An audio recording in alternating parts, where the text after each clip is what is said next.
이번 총선의 패배는 윤석열의 패배고 국힘당의 패배인 동시에 언론의 패배예요. 한겨레의 보도입니다. 이것만 보면 이재명 대표의 물증이 뜬 것 같은 보도이지만 역시 이 보도는 검찰의 일방적 주장이 담긴 공소장을 그대로 카피한 보도였습니다. 해당 부분에 대해 이재명 대표는 직접 SNS를 통해서 이 보고서는 부지사 정결사항으로 지사에게 보고되지 않은 보고서입니다. 이 기사는 검찰 주장을 그대로 베낀 잘못된 기사입니다. 정정 바랍니다. 라고 말씀하셨습니다. 그러나 아직까지 단 한 글자도 수정이 안 된 상태입니다. 해당 보도의 문제는 당시 이재명 지사의 결재가 있는 문서는 출장 전 계획서일 뿐 정작 중요한 출장 결과 보고서에는 이재명 지사의 결재가 없습니다. 검찰은 이 두 문서를 뒤섞어 마치 이재명 지사가 모든 내용을 보고받고 결재한 것처럼 공소장을 작성, 언론도 검찰의 공소장을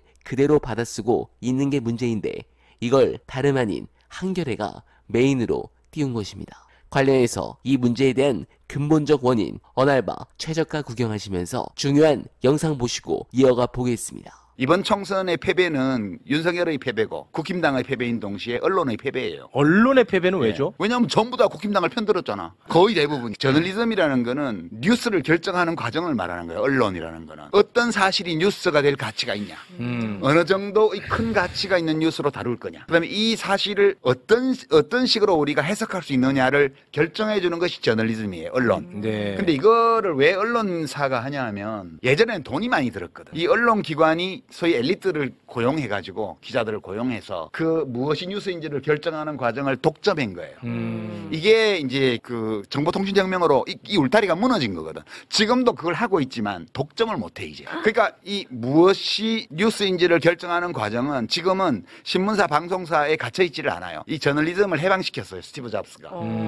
그러니까 이번 총선은 보면 언론 지형을 가만히 보면 야당이 이길 수가 없어요. 네. 지난번 대선도 그렇게 0.7% 차이로 하는 게 불가능해. 90대 10도 안 돼. 거의 99대 1이었어요. 미디어는. 그런데도 팽팽하게 접전을 했던 거. 이번 총선에서 여당이 완패한 거. 이거 언론의 패배입니다. 기본적으로. 근데 이제 이재명 대표는 당장 이제 언론에서 괴롭히니까 너무.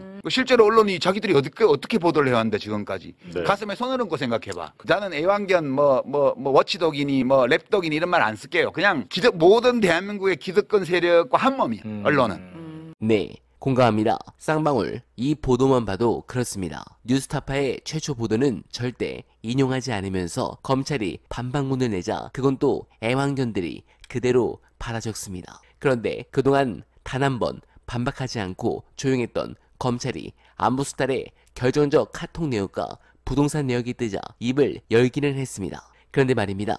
임원에 대한 사택 제공, 검찰이 변명을 대신해주나요? 구속되어 감옥 들어간 사람에게 그 전에 없던 사택을 제공하는 게 말이 됩니까? 특히 김성태는 쌍방울의 오너인데 오너가 같이 빵에 들어간 상황에서 오너 범죄 증인인 임원이 감옥 들어가 일도 못하는데 기존에 없는 혜택을 제공받는 걸 증인 매수를 합니다. 이런 부분을 언론들은 절대 보도 안 하고 오로지 검찰의 논리로만 보도하고 여론을 호도합니다. 그래서 나라를 이 지경으로 만든 겁니다. 언론이 제대로만 보도했어도 윤석열의 당선은 없었고 윤석열과 김건희는 이미 탄핵되어 감옥에 있었을 겁니다.